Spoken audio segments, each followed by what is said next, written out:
the news got you unsettled and worried? Feeling uncomfortable with the absolute state of things? Well, one way to help that unnerving feeling of discomfort is by heading over to British-Boxers.com, where they do knockout undies and nightwear, and you'll be as snug as a bug in some very nice pants as you swear in despair at the television. Not only do British Boxers have luxurious two-fold cotton on all of their clothes, but they're also a lovely ethical bunch who respect workers' rights, manufacture all their stuff with minimal waste, and, actually they're almost too nice a bunch. It's ridiculous. Hasn't anyone dug up any dirt on them? Have they ever returned a library book back late or something? Wow, no, not even... Oh my goodness. Well, if you grab great garms from BritishBoxers.com, then use the code PARPOLBRO15 at the checkout and you'll get a swanky 15% off whatever you buy, which will hopefully make you feel less sad that you're just not as good as them. Sorry, I'm just projecting now. British-Boxers.com. They must have once done swears at someone's parking. No, not even that. Bonkers.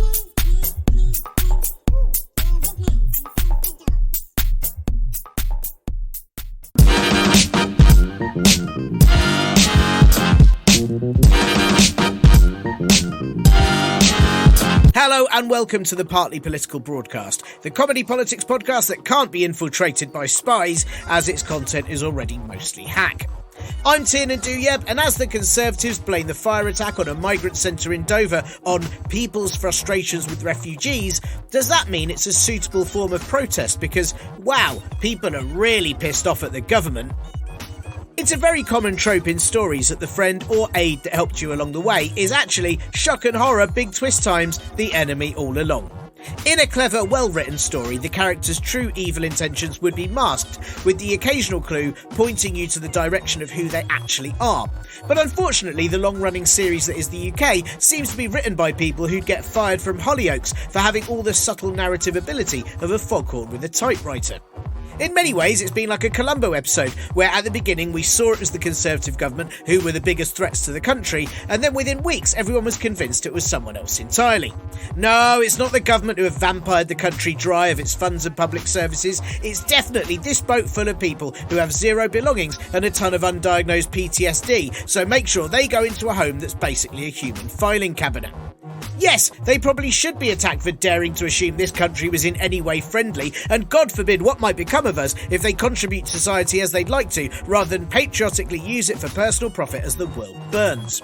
And yes, it is definitely terrorists and spies who want to take us down, but don't worry, the Home Secretary is on the case by leaking everything herself first, so it's no longer as exciting once everyone on the internet has seen it.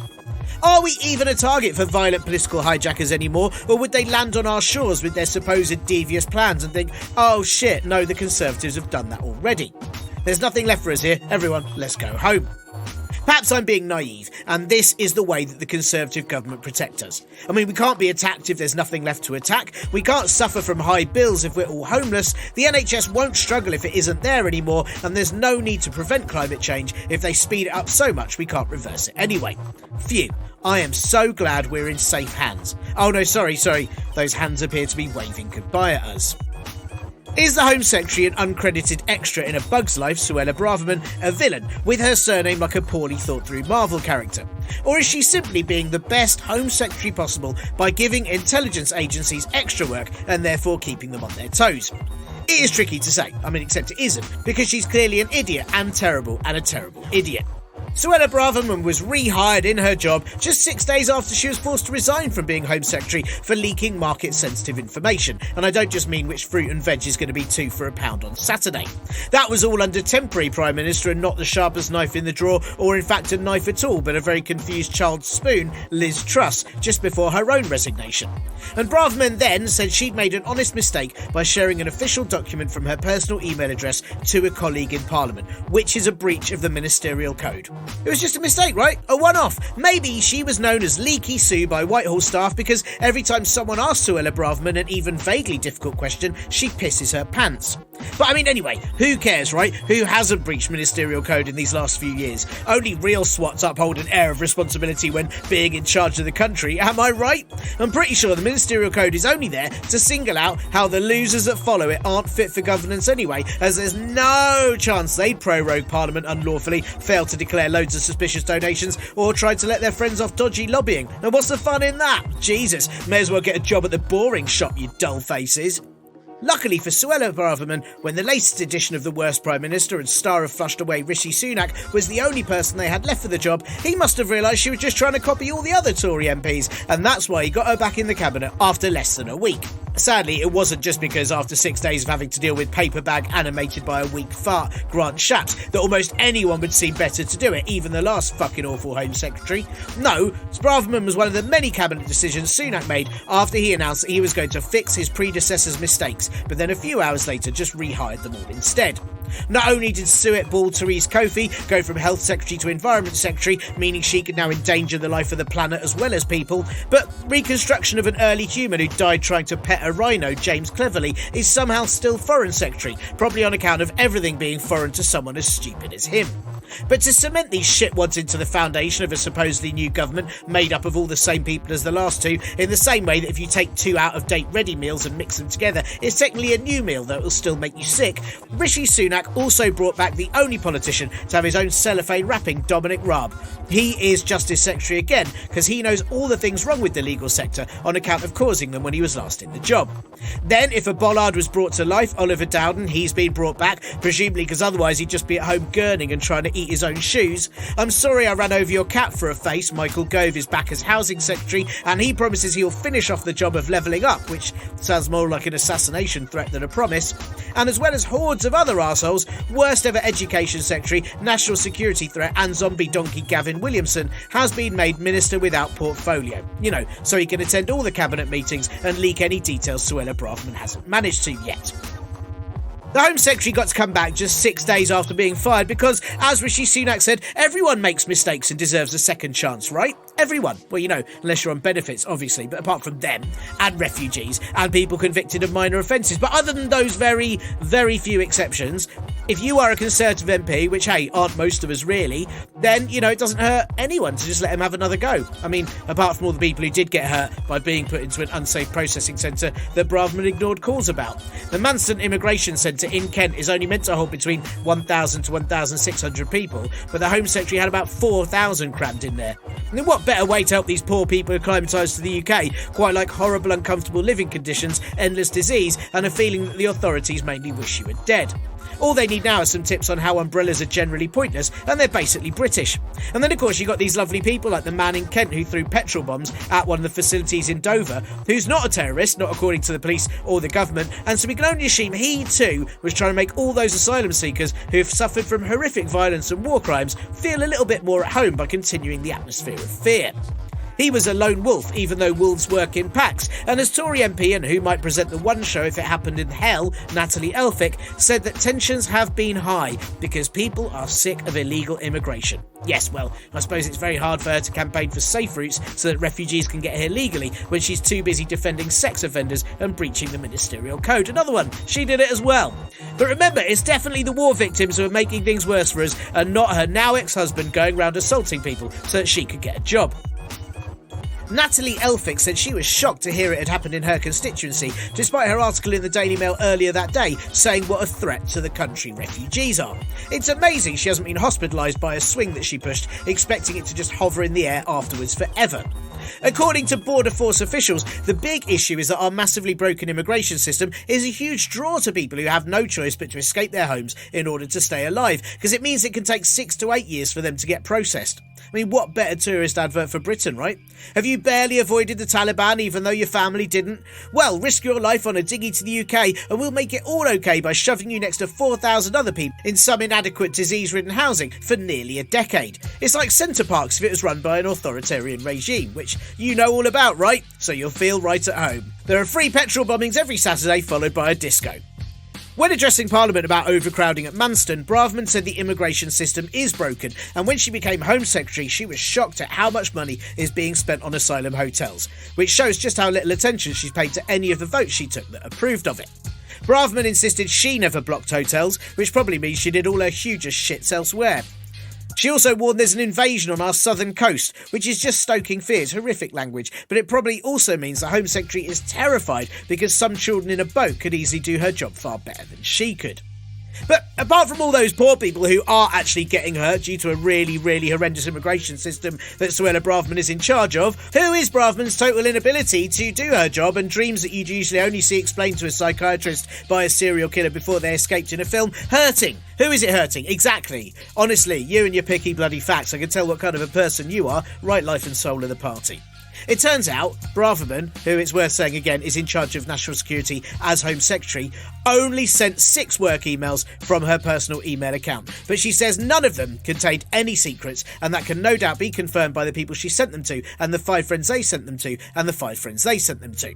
I mean, I often complain that there's not enough transparency with this Conservative government, so I suppose I should really be praising Suella Braverman that she's been making sure everyone knows what's going on in her department by directly emailing all the citizens in the country.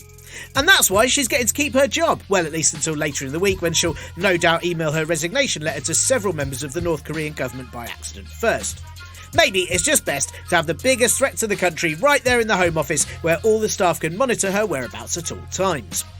It's not just Leaky Sue that's been leaking though. It was revealed that Liz Truss's personal phone was hacked by spies believed to have been working for Russia while she was Foreign Secretary. Though I'm sure for those poor espionage agents, it just meant they had to waste weeks and weeks trawling through millions of selfies of Truss trying to look like Margaret Thatcher, shopping lists full of cheese, the FET app, and failed searches for recipes to try and grow a pie. The news about it was suppressed at the time, supposedly by then just a vague whiff of a Prime Minister and insides of an old chicken nugget that fell on the carpet, Boris Johnson. But he would have been on his 13th or 14th holiday at the time, so I'm not entirely sure he'd have been around. So it sounds it's more likely down to current Cabinet Secretary and what if Will Mackenzie was dragged behind a truck for several days, Simon Case. Which is weird really, as he's always seemed so full of integrity and honesty, you know, whether it was while having to step down from an investigation into Partygate because it turned out he attended most of the parties, or when he was defending the last Home Secretary and woman sharks avoid, Priti Patel, against claims of bullying. He's clearly on the side of proper conduct, you know, like a thorn. It's funny how Boris Johnson is seen as an ally of Ukraine, but quite happily hid all the news that his Foreign Secretary had let Russian spies potentially get details of aid during the war straight from her phone, though I suppose it's very unlikely intelligence of any kind was in there. And I suppose it was Liz Truss's personal phone. I mean, who sends work things from their personal accounts? What kind of moron would do that? Oh yeah, the current Home Secretary.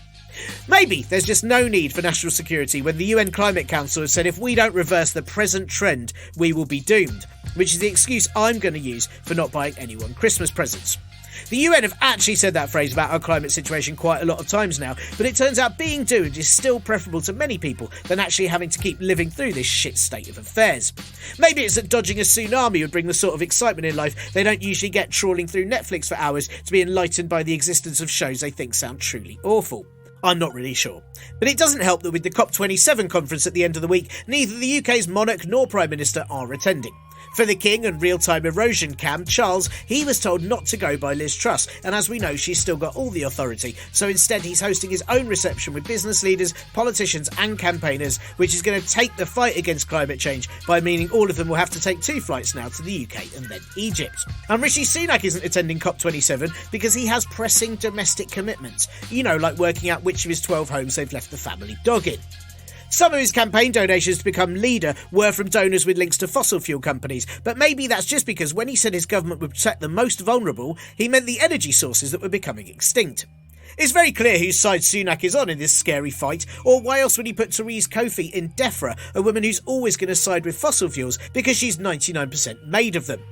Shell announced a more than doubling in profits last week, even though their tagline is ready for cleaner energy, so I guess they're hoping to keep the country warm using the heat generated by people's rage.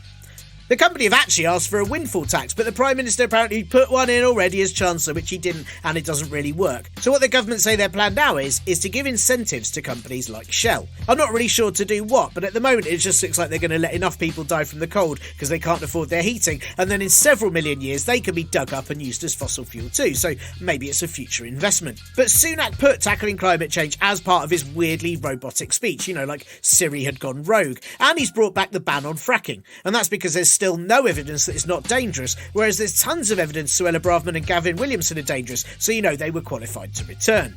There is a chance though that Sunak could change his mind and attend COP27 if sufficient progress is made on exactly how many of the UK's public services are going to be butchered even more.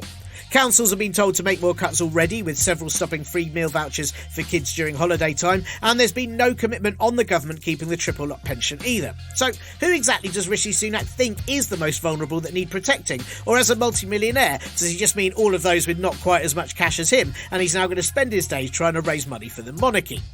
The Prime Minister put out a video on the official government Twitter that contained many party campaign references, meaning it shouldn't have been paid for by public money. While the content was as engaging as stubbing your toe, the music was a stock track that sounded disturbingly like that of Rock and Roll by greasy pedo Gary Glitter. The government had to deny that it was his track, but I mean, it would have fitted if it was a Glitter track, right? Especially as the Conservatives and him have the shared values of enjoying ruining children's lives. Oh, and shit awful hair. I've seen some political dickheads say that since Rishi Sunak became PM, that the grown-ups are in charge again. If that's true, then we're clearly at that moment when kids realise their parents are also idiots, just even bigger ones. In other news, Foreign Secretary James Cleverly urged LGBT football fans to be respectful of Qatar if they visit for the World Cup. It's illegal to be gay there, but Cleverly said if you're a visitor to a nation, you have to show respect to that culture, which if that is what he believes, then he really should have a word with the British Empire. In Northern Ireland, the DUP have refused to form a power-sharing agreement with Sinn Féin, missing the deadline to create the Assembly, meaning another election will have to be held and the country is again without a government, but not in a good way. Sinn Féin have accused the DUP of causing a political limbo, which sounds about right as they have managed to lower the bar in Northern Ireland politics for quite some years now. The Northern Ireland Secretary, Chris Heaton-Harris, who looks like he's only ever had a photo taken using the eyes and mouth filter, has said he will call an election, which the parties don't want, but he hasn't set a date yet. And that's going to really punish the DUP for their behaviour, as they may have to last minute cancel loads of going around and tutting at people. And some actually good news, oh my goodness, as in Brazil, South American Brian Cox impersonator, the actor not the other one, and socialist Lula da Silva beat Emperor Palpatine clone and climate change and COVID denying misogynistic, homophobic, far-right populist loon Jair Bolsonaro to become the new Brazilian president. Despite Bolsonaro's allies threatening voters and putting up roadblocks to stop them voting, Lula took a 1% lead, proving just how much people must have fucking hated that creepy undead caretaker that's no longer allowed near schools. Probably. Lula da Silva was president in 2003 and 2006 already, so it turns out that a third booster shot was what was needed to stop Bolsonaro spreading further, and it's no doubt going to take him quite a while to come to terms with understanding that the people directly affected the climate. The new president was banned from running in 2018 as he'd been imprisoned for receiving a bribe, a conviction that was then annulled and overturned after 580 days. Lula said, "They tried to bury me alive and here I am," which is an absolutely amazing comeback, even though it sounds a bit like a zombie telling a story. Lawmakers close to Bolsonaro won a majority in Congress, meaning that Lula da Silva will have to fight for his policies, but he has called for peace and unity, like some sort of weird, actually decent human being who isn't a fascist. He's also vowed to help the Amazon, so I guess that means he's going to be the first world leader ever who also does part-time delivery driving. Yes, that is the joke I'm ending on. I'm aware of just how shit it is, and no, I don't care. I don't care, you're having it. Oh, it's so nice to have some actually good news, isn't it? Even though Bolsonaro hasn't conceded defeat yet. I'm sure he's going to do something completely nuts, unhinged and Trump-like and call for, a riot on the National Congress building. But until then, until it goes really awful, it's great news. It's really good, especially for a socialist leader like Lula da Silva, who the Labour Party would probably kick out because, he liked to tweet by the Green Party or something. How are you? Good Halloween? For my costume, I wore a t-shirt, which was terrifying because it was the end of October and it should not have been that warm. Someone replied to me tweeting that joke that's filled with fear, but it's sometimes warm in October. Yeah, sure it is. If you're in Death Valley, my memories of Halloween were always of being just far too cold in a shit costume before then having to wrap up in all of the clothes for bonfire night, not of it being 23 degrees and doing fireworks on the beach. Look, I'm going to shut up very quickly. It's a very long interview this week, but it's a good one. So, you know the drill, which is why you're DIY experts. Thank you for listening. Thanks for the Ko-fi and Patreon donations. And, please do those more if you can. ko-fi.com/parpolbro. Join the Patreon, patreon.com/parpolbro if you can afford to. And thanks for slowing down when there was that cat in the road. That's just kindness. And I think that's it. So this week I'm talking to very funny comedian and environmental researcher Matt Winning, and it is such a good chat that I just want you to dive into it face first. Here you go.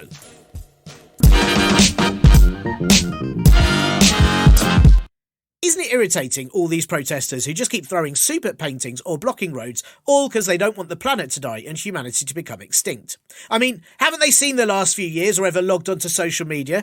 If they had, they'd know that actually a swift end is probably what's called for, instead of, mildly inconveniencing someone for a fraction of their existence in order to highlight that we should do something to make sure that Earth doesn't become a galactic pizza oven. Yes, this is how I deal with my constant fear about the ever-warming state of the planet, just endlessly pumped up by energy companies and billionaires, assuming that when it all kicks off, they'll just be able to pay off a tsunami like they do everything else, and it'll be fine. It's very clear the planet is now going to warm to a not great level, and the UN have warned that unless we do something right now, it'll be an even not greater level. So yes, it's the perfect time for COP27 to happen, and all the world's leaders to get together and say they'll do something about it in several years' time, when they won't have to do anything about it, as it will all be on fire. Sorry, not all the world leaders. Rishi Sunak has really important things to do, like sort of swim in his swimming pool of coins, one of his 12 swimming pools. From my point of view, where I spend half of my lifetime rinsing out plastic containers so the council can pretend to recycle them but then dump them in a river in Turkey, it all feels pretty bleak. But is it? Because loads of good things are also happening, such as Lula's win in Brazil, meaning deforestation of the Amazon rainforest should now drop by 90%. That's incredible. Lots of brilliant initiatives are taking place. Lots of protesters are highlighting the issues, and lots of people are more committed to doing something about it than ever before. Just not, the British government. Are we doomed to a 2.5 degrees Celsius rise across the planet because of inaction? Or are we just doomed to things being shit but not mega shit with the climate so we can live through all the other shit things instead? Are there some reasons to be positive? Yes, this week it's back to the ever-cheery subject of climate change, and so I am talking to someone who is masterful at explaining it in a way that doesn't just make me spend days trying to work out how to live on the moon.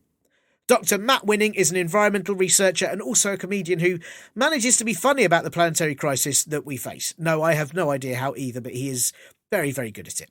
Matt's book Hot Mess is an informative but also funny and reassuring read, and his Radio 4 show Net Zero, A Very British Problem, is exactly the sort of conversation we need to be having about what next. I first met Matt many moons ago in the world of comedy, and it was so great to ask him to do this year's annual chat dealing with my anxiety about it all.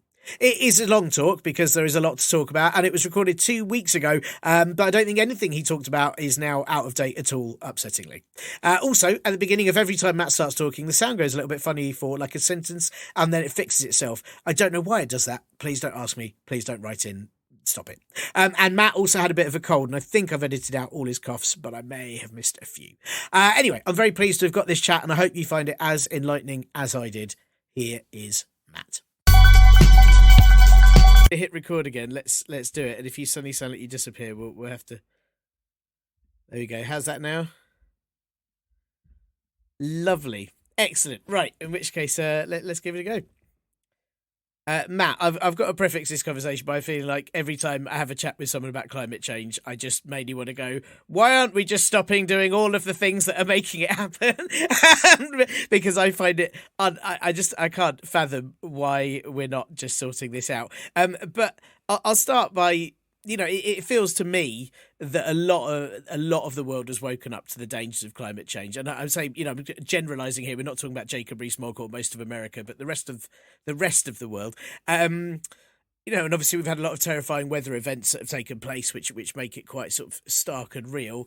Is the biggest hurdle now to kind of reaching net zero? Is it the fossil fuel industry and the fact they just keep happening, or is it that we just have to make such massive changes to our lives to get there? Good question. I'd say that, everybody has to make changes is the problem. So what you're talking about there is either the fossil fuel industry has to change, or is it that lots of people have to change? And the answer is both.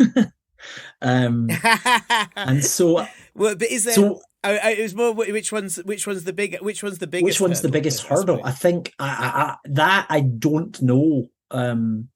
They both have to change at a rate of like a pace of change that nobody is particularly comfortable with because we've not really done it before. But I'd say it's more. Yeah, so and this is a terrible way to start an interview by me sort of pausing and deliberating about an answer. I don't think you can say it's one thing that's worse. I mean, for the fossil fuel industry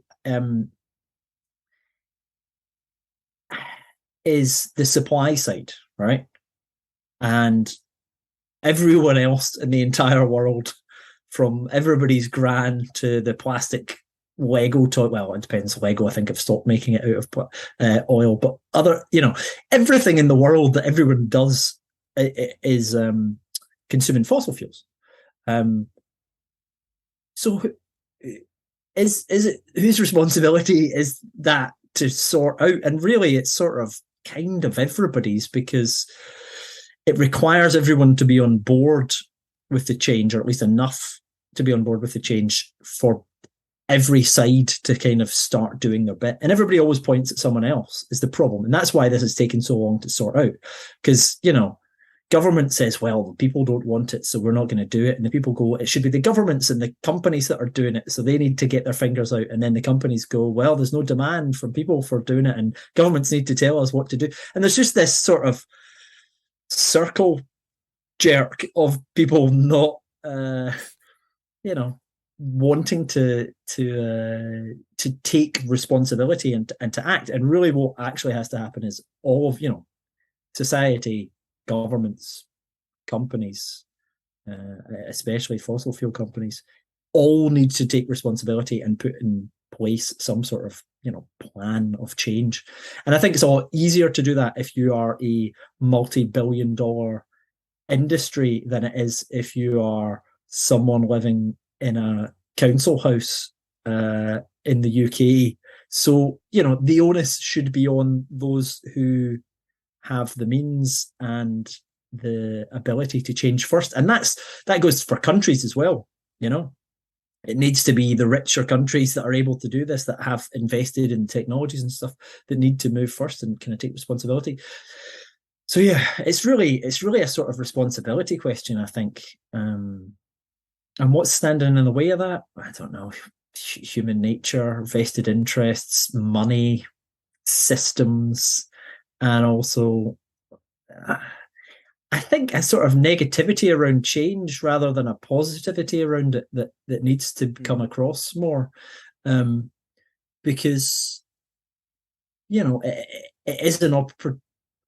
We all complain about the world, but there is an opportunity here to create a nicer, better, cleaner, fairer world using climate change. And I think that needs to be put across better by different people.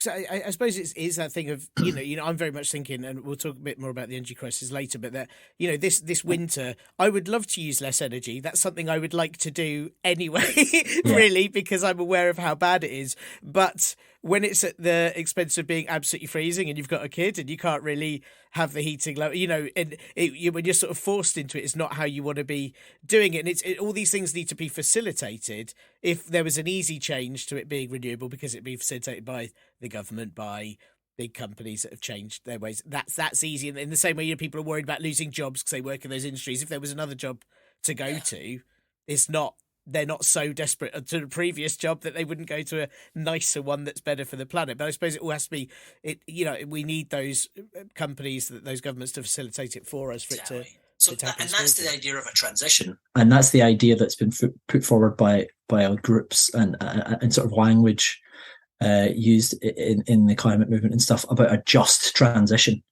And it's language that's come out before, I think, from the 70s. Unions in the US, but the idea is basically just like, we have to facilitate this massive change. It's a massive change, and to make it fair, it needs some level of coordination. And people can't. But the conversation has always been that it's about people and individuals and that sort of thing. I think a lot of that's because it's easier to communicate that. It's easier to do a news story about some people because it's more interesting to us, to find out, someone that's done something good for the planet or whatever, rather than hearing about, a nameless company that's done something that actually the impact is, 10,000 times the impact of one person doing one thing. But that nice one, individual story often makes for good media, and therefore we end up with lots of stories about climate change that are at the individual level, and then it's sort of become this thing that we as individuals are expected to make change. It's also very much seen as, again, even still at this moment in time, people talk about it as like, being green and an environmental movement and stuff. And, I personally have never really considered myself an environmentalist or green as such. The reason that I got into it was more of an equity, humanitarian reasons, thinking about, well, people are impacted by this. And it's not sort of like, I completely get the idea of protecting nature and the things that we like, and people, love animals and all that sort of stuff. But it's almost framed in that way when in actual fact, we're talking about, global migration and the displacement of people from their homes. People are at the center of this, but often it feels like it's not communicated in a way. The solutions are often communicated in a way where people are at the center of it, when in actual fact, the more important solutions are at a much larger scale. But the impacts are often communicated in a way that are sort of everybody sort of bound together and not humanized as much. I feel like humans aren't necessarily put at the center. It's often sheets of ice and polar bears and things that people don't really relate to in their day-to-day lives. And so often, I don't know, I just think maybe the messaging's been kind of backwards just because of the way it's created. And a lot of people have said this more eloquently than me, or no, it's, but I feel it, because I suppose one of my concerns always is, and I'm gonna throw myself into the just show how selfish I am, really. I'll give you my opinions, but like I do rinse every bit of plastic and put it in the recycling, and I put all, and I do all the recycling. I try and turn lights off, but it is. I think we've got a very good understanding of fairness, and it's particularly happening now with us. The idea of austerity coming back. When, hang on a minute, the government have wasted all our money. Why have we got to, shell out? And it's similar with sort of environmental, where you're seeing that these headlines that are like 12 companies are causing 70% of the world's pollution, or Shell's getting all these profits for all its and there might be North Sea oil drilling, and then you sort of think, well, why am I bothering? Why couldn't I have one holiday a year when really it's so minimal for me to catch one flight compared to it. And it does almost. I do worry that kind of narrative of it is our individual thing breeds a kind of what's the word? Almost an apathy, because we think, well, what's me doing this going to do if ultimately it requires this big change from the big companies and governments? Yeah, and I think it's a very easy route to go down, that sort of apathetic response to it, because it feels like you're so small, it feels futile. Now, the response that I always have to that is that you need to be aware of the sphere of influence of what you can do. So obviously you can only do what you can do, right?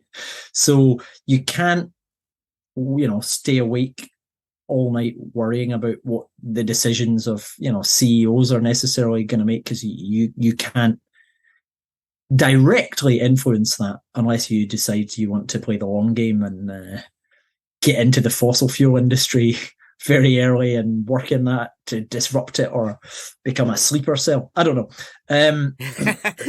Not my plan, no, I have to say. It's a very long game. Good money in it, though, I imagine. Yes. But what was I going to say? Yeah. So, what we have to do is we have to sort of expand what we understand to be that individual climate action. So actually all those things like recycling your pots and, taking a holiday a year or whatever on a plane, they are part of it, but that's just the very personal individual actions that you can take. The other stuff is, what do you do in your job You know, what other parts of your life is a lot more than you in your own house. It's about your influence on other people. It's about your influence on where you work or the choices of jobs that you do if you're able to choose. It's about your communities. It's about, wider things about, becoming it, whether it's activism, whether it's joining groups that, whatever it is, either end of the spectrum, whatever you feel comfortable with, but anyone that's working towards pushing it faster in the direction that it needs to go. And that could be community things. It could be, Friends of the Earth or whatever, Extinction Rebellion. It could be any of these groups that you feel comfortable being part of. And that all is individual action. All of that is stuff that you can do. But the way that it's talked about and the way that it feels is that it's about washing out your yogurt pots. And I don't think people understand and one that I missed there is your money. So where do your savings go or whatever? Who do you bank with? Do they fund fossil fuel production and stuff like that? So there's a lot of stuff that we can do as individuals, but we shouldn't focus too much on those sort of actions that are being perfect. I guess that's the main thing. Perfection. We don't need lots of people being perfect. We need lots of people being imperfect but doing stuff.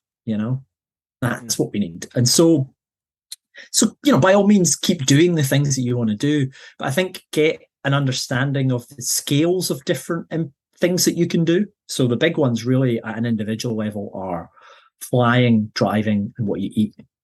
Beyond that, it's fine to do other things. But beyond those sort of three things, flying, driving, what you eat, as an individual, there's not a huge amount else you can do unless you can afford, solar panels or whatever, or you get a heat pump in your house or something like that. But again, these are quite big, expensive things. Yeah. So sorry, I sort of went off on a tangent there, but.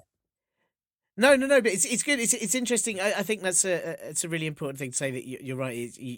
Your actions can make an impact as an individual action. I think just sort of depending on what you're doing, with who you're aligning with, who else you're influencing. I think that is really important because I think definitely for me, and it's what I wanted to sort of ask you about next. We've got COP27 coming up, and my memories of COP26 were that it was largely a failure, and that it wasn't very, and they just sort of agreed to, have another pact and sort of delay everything happening, and it is just, I think, very disheartening when you see.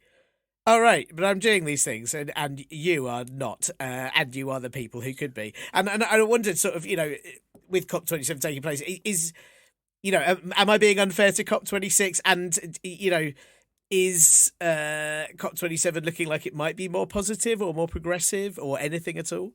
So the problem with working on climate change, especially, is that the pace of change is inordinately slow. And that is something that I think it's really good when you get other people coming in, and you've got youth activists and other things that have kind of come in a lot more over the last couple of years, and they've all gone, this is happening far too slowly. Why is it so slow? And I guess people like me that have worked on this for over a decade or so get used to that. And so there probably is an element of complacency for our side, but we're often just like, it's just really slow. It just takes so long to do anything. The sorts of things that were put in place, these are always sort of like, we're bringing things together and then we're going to push forward for something else in 5 years' time. Or there is an awful lot of sort of targets or commitments that are further on. And so I'd say COP26 was a positive thing from those further on targets, from those sort of like the direction of travel is we're heading in a better direction. But, none of it's happening at the pace that makes you feel sort of like, oh, that's good. We're ahead of where we need to be. It's always, we're nowhere near where we need to be. And that people rightly want to see more happening in the short run, and that just doesn't really happen an awful lot, especially with these big UN meetings. I've seen a lot of positive change in the decade that I've worked, or in a bit that I've worked on this. Things that I didn't know would ever happen, or what that couldn't have necessarily foreseen. So there are good things, but you almost have to, it's not happening every year. There's not always good things happening. It takes a while, and then things kind of begin to speed up. And that's what I'm hoping. I'm hoping things begin to snowball with what's been put in place. But I still don't think anything's happening at the rate of change that, no government's really taking this properly seriously. Some are taking it more seriously than others. Some companies are taking it much more seriously than others. But it's a really tricky thing to keep yourself motivated and positive about all the time, because it's sort of like this massive, slow-moving juggernaut. I think what we'll see this year, because last year obviously it was in the UK, so it was a very Western focused COP, I think. I think it'll be different this year, but I don't know exactly. It's in Egypt, so it's in Africa, which is obviously the continent that is pretty much the coal face of climate impacts. So I think the discourse will be a bit different this year. I think it will be hopefully more focused on those countries and focused on helping those countries. A lot of these countries, and I can't quote anything off the top of my head because one of my colleagues had just written a paper about it. But a lot of these countries are spending inordinate sums of GDP already on just adapting to the climate change that is already happening. So how can you expect a lot of, especially sub-Saharan African countries, to grow, to get out of poverty, when they're essentially now having a hand tied behind their back by making the conditions that they're trying to, grow in difficult. So the focus for these countries is not on how do we stop climate change happening. The focus for them is it's fucking happening, and we need some help. That's the reality of it. So I think it'll be more focused on that aspect than the last one, which the last one's very much, how do we stop this? Because it's easy from our kind of Western perspectives to be like, well, we're impacted by it a bit already, and sure, the UK's gone over 40 degrees for the first time, and it is killing people already in the UK and disrupting our lives. But the scale of it is nowhere near the scale of where it's happening elsewhere in the world. And those countries where it is happening, they're just like, well, we need help. We need help now. And so that's part of the conversation that I don't think we have a lot here, if you know what I mean. It's easy for us to be like, how bad's it going to get? And how worried are we when, lots of people are already just like, well, it's bad here. And, that feels like such a necessary thing for us to be aware. I mean, there's been so much footage of places that have been horribly flooded or horrendous heat waves that have been in other parts of the world. And I don't think it resonates quite here. I mean, when we had horrible heat waves here, the chair that I'm sitting on talking to you basically melted. But that was the worst. It doesn't quite have the same impact. And but I have big memories of COP26. I think it was of the Barbadian Prime Minister talking about the effects of the storms and how dangerous it was. And then I think Boris Johnson went on after us and just talked rubbish before then not meeting any of the targets, and it's quite depressing to see people going, no, people are losing lives all the time, while in the UK we're then sort of going, oh, we'll still drill into the North Sea with a whole load of new contracts. There's a complete sort of disconnect there. Yeah. And oh, sorry, no, you go. I was just going to say, because I think the problem, one of the big problems we had last year was in the UK, and then the UK have absolutely done nothing. And in fact, I'd say got worse between Boris Johnson and Liz Truss. I mean, who knows where and what these policies will be like by the time this episode comes out, and this is actually hear this.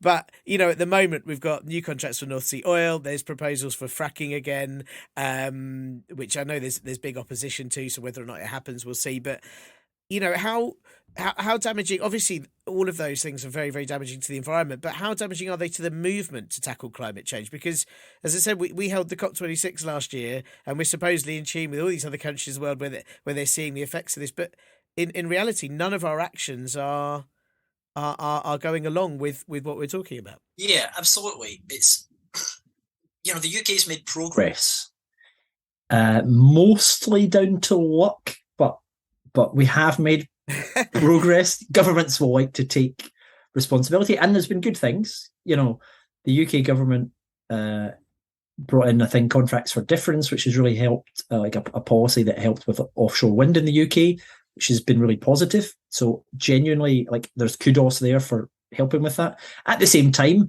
they banned onshore wind because a handful of people don't like onshore wind, the sight of onshore wind farms. And David Cameron's government cut spending on energy efficiency measures, which would have retrofitted millions of homes, which would now be saving us, loads of carbon, loads of money, and, we wouldn't be using the amount of gas that we're currently using in the UK. So they've done some good stuff. They've done a lot of not so good stuff. But our emissions have kept coming down.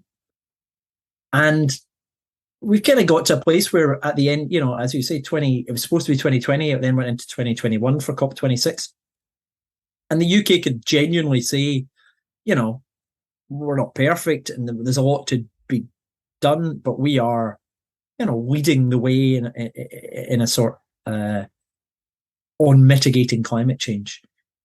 And as you say, those other things, fracking and more, offshore oil and gas, are complete backward steps that are completely at odds with those commitments, with that role. And also, it's not the future. It's not the future direction of travel. Everything is pointing away from those things, especially right now, especially with gas prices, volatility.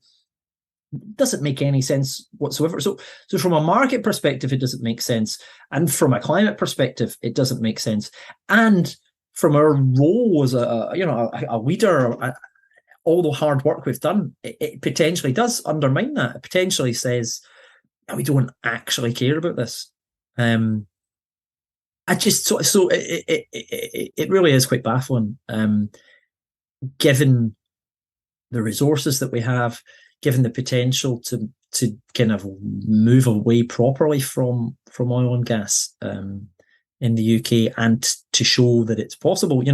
I think France and I think Spain, I can't remember if it's 2040 for both of them. I think France is 2040. They've said they'll no longer produce any, everything has to be wound down by 2040 in terms of oil and gas production. So no more oil and gas production by that year. The UK, I think one study that came out said we need to have ended oil and gas production by 2034. So mid 2030s is when it needs to go to zero, to meet our targets. So somewhere between there, the mid 2030s to 2040, you need no more. And that's not like adding any more. It needs to be wound down to zero. So, adding stuff now, it doesn't make any sense. If you're going to add something, you're going to want it to exist for another 20 to 30 years. So unless the UK then, absolutely commits to, the UK commits to, I don't know, using gas for electricity that it can then capture or something, some way of being viable to do in tandem with our climate targets, which is pretty much impossible, then it just doesn't make any sense. Like, it doesn't make sense from these types of commitments, from what the science is showing that we need to be at, on our path to net zero. So no, it's absolutely not commensurate with the climate movement, with what the science around the legal targets that the government has set. So I don't think it could be any clearer that these are, it's the wrong direction. Yeah. Yeah, and what, because a lot of the energy crisis we're having now, or sort of as I read, is of our own making. I say of our own, obviously not mine or yours. I mean, I don't know how involved you. I didn't do it. But as you mentioned, retrofitting all these homes could have been insulated better. We could have had the hydro power plant that got scrapped a few years ago. All these different things that haven't happened would have helped the situation that we're in now. Is it now to? I mean, I don't want to use the phrase too late, but are there now, do we now have to do completely different things to make our energy use efficient and green and affordable for the future because we haven't done things in the past? The problem is, so just as an example of homes and heating, because right now it's what we're talking, it's October, it's getting cold. The UK housing stock loses heat 3 times faster than the European average. So our houses are atrocious on average, right? So we're just wasting energy, causing unnecessary emissions, wasting money. And what we now need to do is a rate of change on that. So the things are mostly the same that we need to do. Now, So if we stick with that for a minute, I'll come to a few other examples, but on that, we need to still do the same thing that we were talking about over, 10 years ago, which is firstly insulate homes and then change to something else. And the debate about that has been essentially whether we go with electric heat pumps, whether that's air source or ground source heat pumps, or whether we go to some sort of hydrogen gas grid.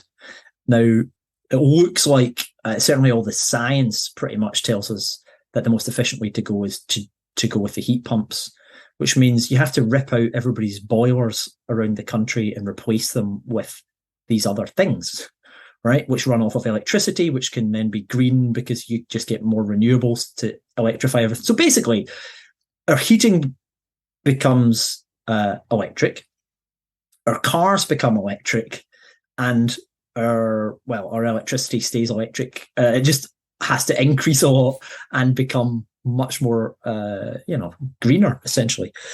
And all of that's absolutely feasible and absolutely possible. But the rate of change, for instance, I think at the current rate of change that we to achieve net zero heat, so specifically on our installation of heat pumps, it would take us 600 years to meet our net zero target.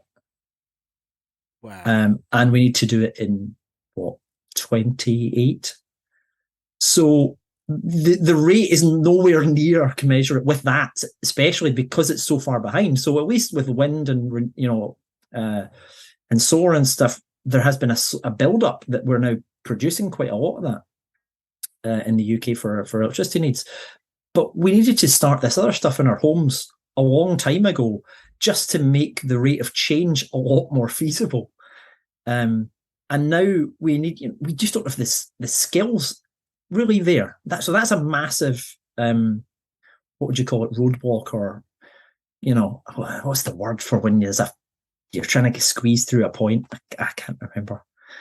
Wow, this is terrible from an academic. I'm supposed to be good. Roadblock was a good one. Yeah. I went with roadblock. But you get what I mean. Like, yeah. Somebody will tweet us with what the actual word is. This is. Yeah, I'm going to blame the fact that I've just put my son to bed and that I can't think anymore because I'm a parent of a young child.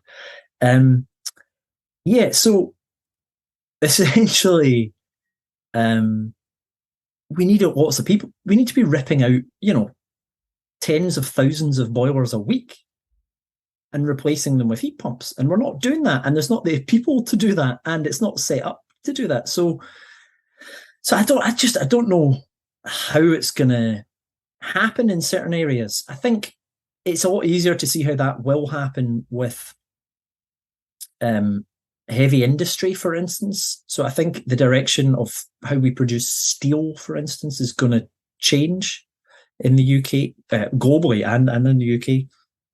And I think that there's technologies and there's sort of ways of, putting policies in place so that we do start producing green steel or green cement.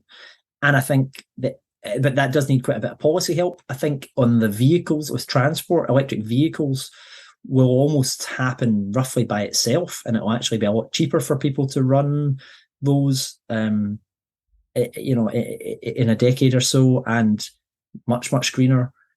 So some of it will happen by itself, but, for me, those examples are, the difficult things are like, essentially heating in the UK. People aren't all going to just change their boilers by themselves. It's not going to happen by itself. It needs a coordinated plan to change the entire, how 24 million homes in the UK are heated.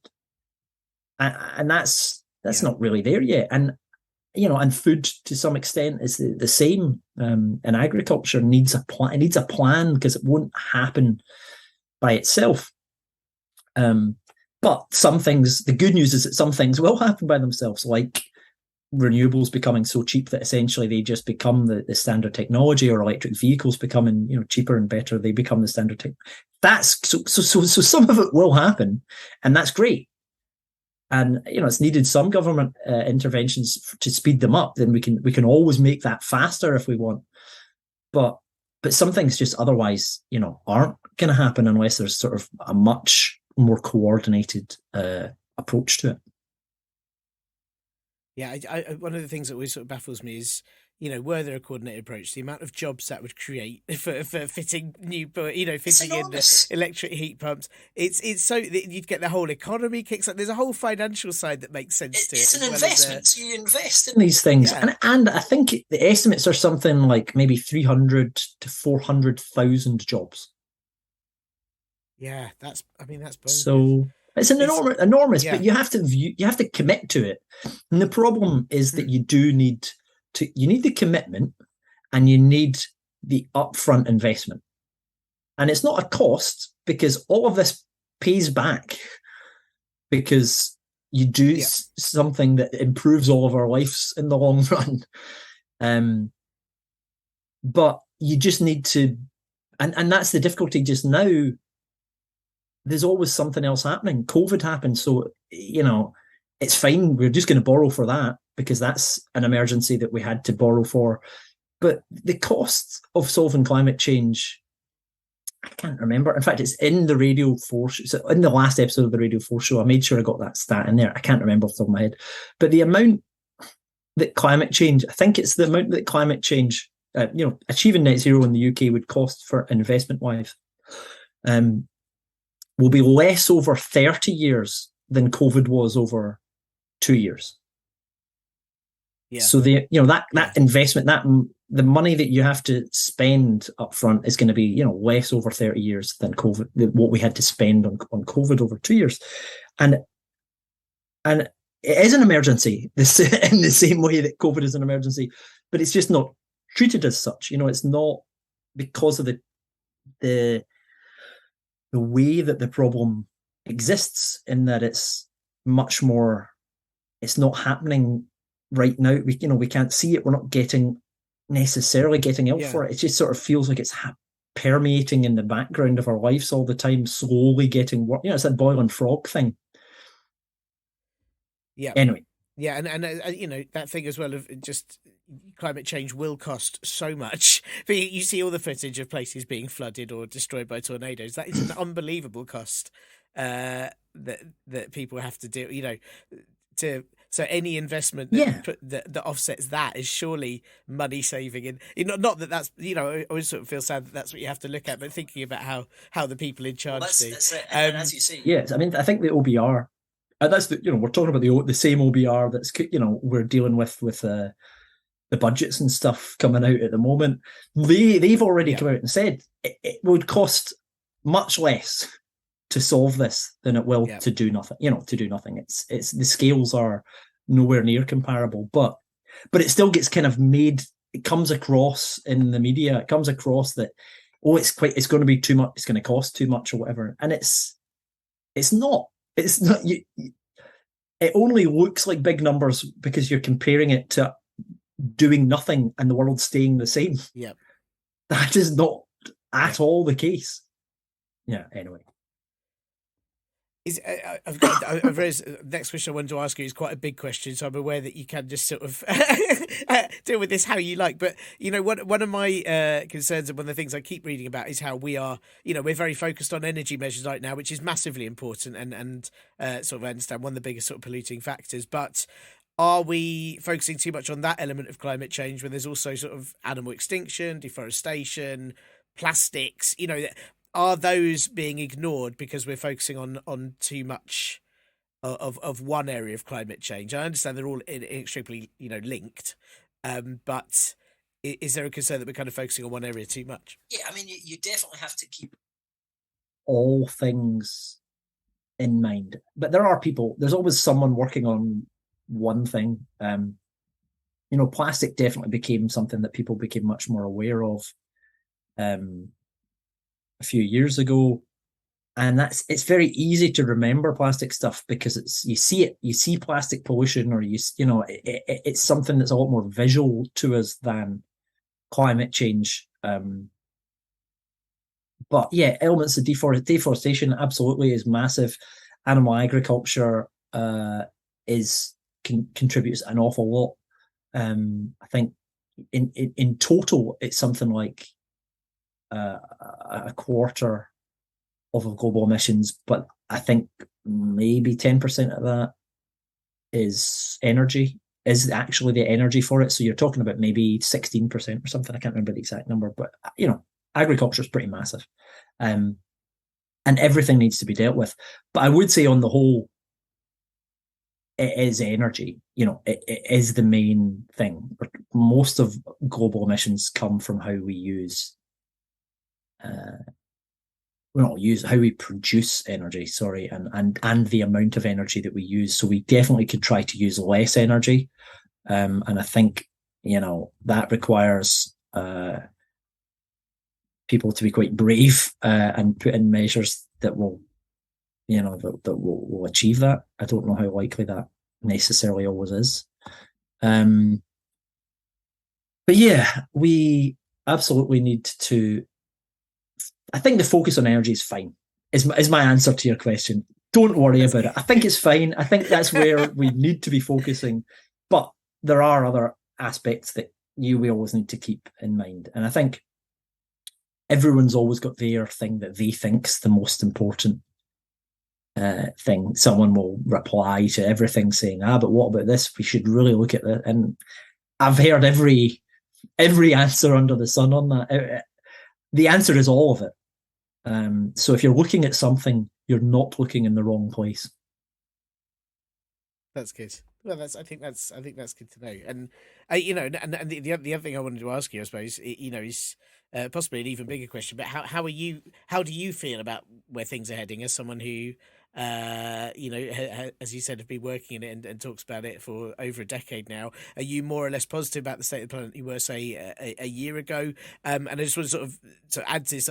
I saw, I think it was the climate activist Michaela Loach, who I think is really good, and she had posted a blog to somebody saying it's not too late when it's our planet. Stop saying it's too late, because it's our planet and things are always progressing, and we've got to stop being bleak about it, because even though things have changed, you can still stop them from being too awful. Absolutely. I mean, that's one reason that I do comedy about this, and I know you wouldn't tell that I do comedy about this from the conversation that we've had, but I do go out and write, do shows, and I've written a book and stuff that is very comedy focused, because I think we do need to make it a conversation that people are happy to have, and that they don't want to shut down immediately because it's too depressing or too scary. So the way we communicate it is important, and the way we talk about it is important. Now, it is bad. That isn't, you know, you have to say that, but then you have to be able to kind of deal with that. You have to, you know, feel comfortable enough in yourself to take that on and then sit with it and go, okay, right, but we still have to keep going, because, you know, people keep going through, like, the point that Arrows makes, people keep going through everything, you know, whether it is wars right now, or whether it's, you know, the Second World War, or whether it's the pandemic. You know, humanity as a whole keeps going, but that doesn't, but you can play quite a central role. You know, you can do your bit, in the sense that, as I said earlier, there's a lot that you can do that's a lot more than just, you know, rinsing out your recycling or whatever. There's a lot that we can do to really push this forward, to get involved properly in it, if we care about it. So I think it's about kind of being open to those feelings, shall we say, you know, to sort of actually take it on board and be like, okay, this is, you know, happening, and to find ways of talking about it to people, and not shutting it down, or not having it as this thing that's just happening in the future, or just happening to someone else. It is happening to you. You will not escape this. And so it's important that, for you, that you play some role in trying to help, help in whatever way you can. From a personal point of view, you know, I always kind of describe it as two examples. One is that I had to get 5 fillings this year, and oh man, most of that, but that was my denial, mostly because I think it was during COVID and having a baby, that I thought I was brushing my teeth, and that I sort of was like, it doesn't really matter if I don't brush my teeth. It's probably going to be fine. Nothing will be that bad. It'll be okay. And then all of a sudden you go to the dentist and they're like, yeah, this is awful and things are really bad. And I've had my head in the sand thinking it probably wouldn't be that bad. And that's essentially, if I can't look after my teeth, I'm not that surprised that we can't look after the planet. You know, I'm a man of science. I should know these things, but there's still human. I'm still a human. I still sort of go, yeah, it might be fine. It will probably be okay. And so overall, how I sort of view our response to climate change, it's like we're cramming for the exam at the last minute, right? So instead of actually studying properly to solve this, you know, 30 years ago is like, I don't know, 3 weeks before the exam, studying for it. Today, we're now a few hours before the exam, and we've really not helped ourselves at all. We've read nothing on it.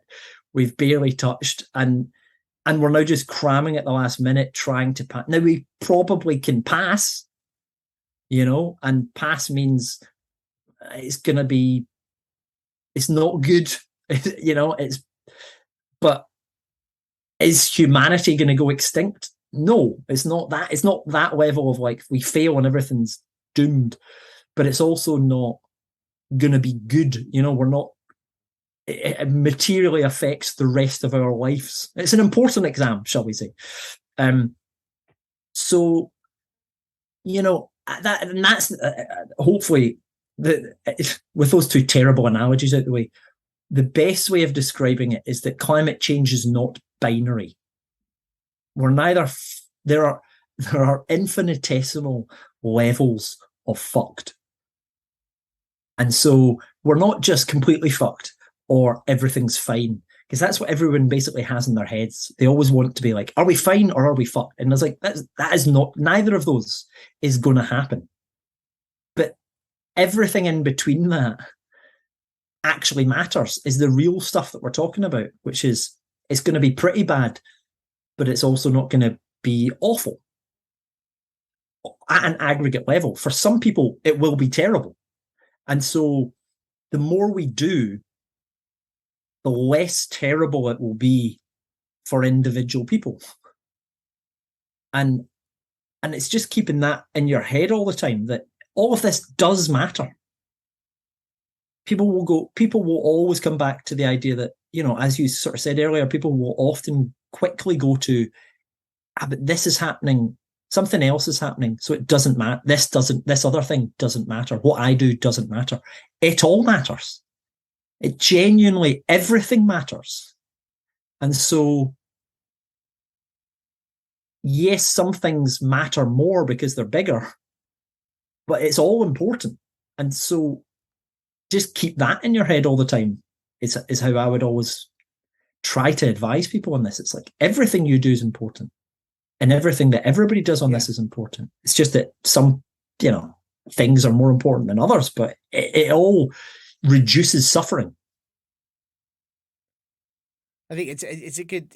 I like discussing it as you do is not binary. To know that we could just be a bit fucked compared to monumentally fucked is I think it's a really good way to look at it. I should also say. I was going to say you should feel vindicated for your 5 fillings. Well, forget to brush your teeth while being a parent, I think is entirely allowed. It's one of the things where I always think, why we get blamed for leaving things to young people and dealing with climate crisis to young people. But I think they've got energy. Yeah. They haven't had to. I couldn't do anything for the first 2 years of being a parent. I was a mess. I couldn't do anything of use.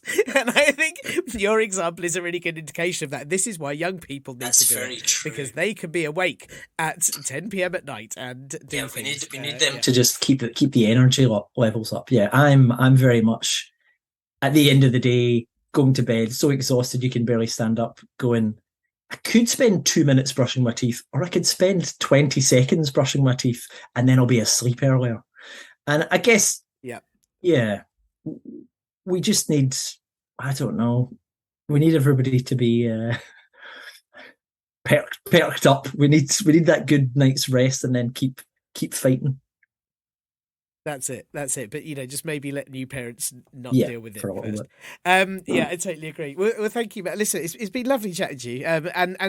The last question is, you've got so much of your own stuff, which I will insist listeners get. Your book Hot Mess, which is brilliant. Your fantastic Radio 4 show Net Zero. I know you've done one with Mark Watson, which I haven't heard as well. It was a little while ago. But apart from yourself, what other kind of writers, campaigners, sites? Who are the people that you go to for good advice, insight on climate politics? Are there a couple of people that you would recommend listeners check out? This is a question that I should have absolutely prepared for a lot more, because there are, and I at the moment cannot think for the life of me of who anybody should go and listen. So I when I was writing my book, I read loads of climate books, which was really nice because there's lots of people that I know or that I'm a big fan of that I sort of read. And I now do not want to listen to anything or read anything. I've basically been listening to Beatles podcasts for the last 9 months because I'm still so just getting over ingesting everything about climate change on top of doing it for my job as well for about a year. There's some really good books that I'd recommend. There's one called Saving Us by Catherine Hayhoe, who's an American Christian and climate scientist. So she's really interesting. She goes and speaks to lots of different groups about it. She's got some TED Talks as well. There's a podcast called Drilled, which is excellent. Again, it's American. There's and it's very much about the fossil fuel industry and all the shenanigans, shall we say, going on there. There's a real, actually, here's a great thing to watch on, I think it's still on iPlayer. There's a documentary called The People versus Climate Change, which is about the UK's climate assembly. And it follows lots of, so the UK Climate Assembly is one of the best things I think that's happened, in the last few years on climate change, which is basically 100 people, I think it were taken at random, picked from as a representative of the UK, and basically made to learn about climate change for, I think, 3 or 4 weekends, and then come up with their own recommendations that would be given in Parliament. And it was incredible. And these people went on a journey, and this documentary sort of follows just a handful of the people that went on that journey of being picked out of the air, not thinking that climate change has got anything to do with them or their life, learning about it, understanding it, importantly. And that's the thing. If people have the space to understand why it's important to them in their lives, they become absolutely on board with it and on board with the solutions that we have to make. But it's that space, and it's working together with other people and going on a journey and showing other people that are like them, going on that journey of understanding properly climate change. And, there's a handful of people that will never be on board with it, and that will, because it's part of their identity is, this is not me. But most people, 9 out of 10 people are very open to understanding things that will impact their lives, and watching, those people go on a journey is amazing. So yeah, go and watch that documentary if you've got time. I've been meaning to get Matt on for ages, so it was great to finally get to chat to him for this. Matt can be found on @MattWinning on Twitter, or his website, mattwinning.com, where you'll find details of his brilliant book, Hot Mess, What on Earth Can We Do About Climate Change, and also his Radio 4 series, Net Zero, which is a brilliant listen and available on iPlayer. And I've put all those links in the podcast blurb too, as well as his Radio 4 show with Mark Watson called Seriously Though, The Planet. Do check them all out. Who else shall I chat to, considering, hang on, let me check my notes, our place in the world as an economic climate security disaster zone? What else do you want to hear about politics-wise, or should I be delving into politics of other countries, like perhaps Brazil, as necessary escapism, or to help you know where to add to your list for places to escape to? Let me know, and you can do that via the Parpol Bro Twitter or Facebook group, or email me at partlypoliticalbroadcast@gmail.com. And that's that for that claptrap. Sorry, I mean Partly Political Broadcast podcast. And if you've managed to put yourself through what is essentially a blend of all the most depressing bits of humanity and a clown car squished into audio form, then please do recommend this show to other people who might like it. Donate to the Ko-fi or join the Patreon if you can afford to, and give the show a nice review at Apple Podcasts or similar podcast hovels. Thanks, to Acast, my brother Last Skeptic, and Cat Day, and this will be back next week when it's discovered that Suella Braverman is actually called Leaky Sue due to a weird obsession with the vegetable often associated with whales. It was found out after she put it in a work email from her personal account that 4,000 people received. Bye! This week's show was sponsored by Braverman Protection Software, protecting your computer from all threats by sending them your info first so they don't have to bother hacking into your system. Nothing will keep your important details more protected from spies than the spies having it all hand-delivered to them in an organised file, meaning there's no chance they'll bother to decode your password, leaving it completely and utterly safe. Braverman Protection Software, protecting your privacy by making everyone know about it.